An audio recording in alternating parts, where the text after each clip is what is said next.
Listen, he might have you saved in his phone under wifey, but that don't mean he plan on giving you a ring. Oh, okay. Oh, okay. Yeah. Oh, okay. In case you haven't noticed, most men are in no rush to get married these days. They'll wait until the very last minute to jump the broom, if ever. There's a fear that's attached to the idea of settling down, and most men won't unless they're forced to do so. No, God!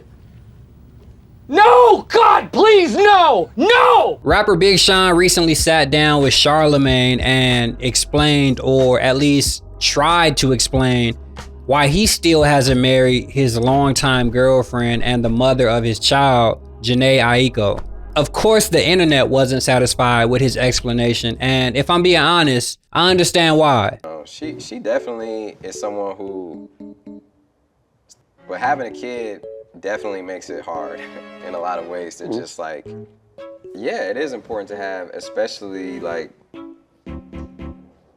for that. It's like, that's one thing I really appreciate about her, is that she puts like how she feels and where her heart is. Just that a person like that you can always talk to and be aligned with, you know? The reality is, men are refusing to get married for a few different reasons. One, they view it as pointless and don't see the need for it. Two, they're preoccupied with other things.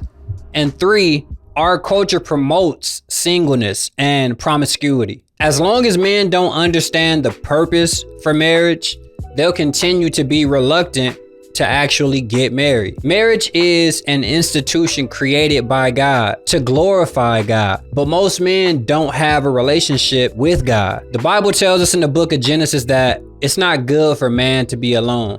Therefore, God created a helpmate for him. From the very beginning, it was intended that one man be united with one woman. But as a society, we've lost respect and reverence for the word of God. We also understand from the word of God that sex outside of marriage is a sin, and it's only supposed to be enjoyed between a man and his wife. However, we live in a culture where men desire the benefits of marriage without actually being married. They're living with their girlfriend, splitting the bills and having kids, but saying I do is just a bridge too far. A man will never see the value in buying the cow when he's already getting the milk for free. And because they can't see the point in getting married, they're finding other things to focus on instead. These days, men are more and more consumed with their own personal goals and ambitions, and marriage is somewhat of an afterthought. They're competing with other men, trying to become millionaires and billionaires. The culture has convinced us that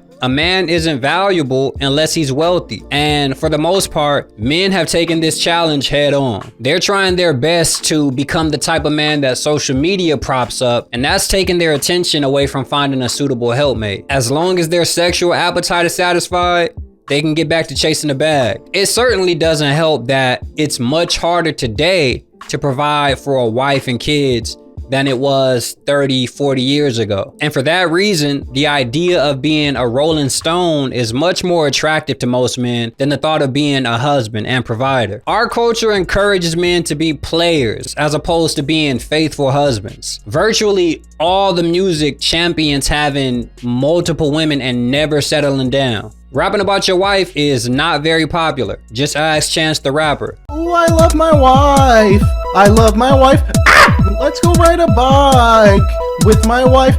Being faithful to one woman is almost a foreign concept in our current culture. On top of that, sex and pornographic content is more readily available now than ever before. A lot of men are willing to pay a woman for a night of intimacy rather than go through the hassle of actually building a relationship and being accountable to one woman. And if they don't feel like dealing with a woman in person, they can just as easily hop on their favorite website and gratify their sexual impulses. Unfortunately, we live in a generation where men are becoming more and more self-indulgent. The world we live in is full of distractions, and men these days are caught up in it, to say the very least. If men were in proper relationship with God, who is the creator of marriage, then they would have a different perspective on making a lifelong commitment to one woman. Until we abandon the standards of the world and turn back to God's standard, selfish ambition will continue to be a hindrance to purposeful relationships between men and women. As long as we're influenced by the culture more than the word of God, lust will keep us chasing the rock star life rather than the married life. We need to be reminded of what Jesus said in Mark chapter 10. Therefore, a man shall leave his father and mother and hold fast to his wife, and the two shall become one flesh. So they are no longer two, but one flesh. What therefore God has joined together, let no man separate.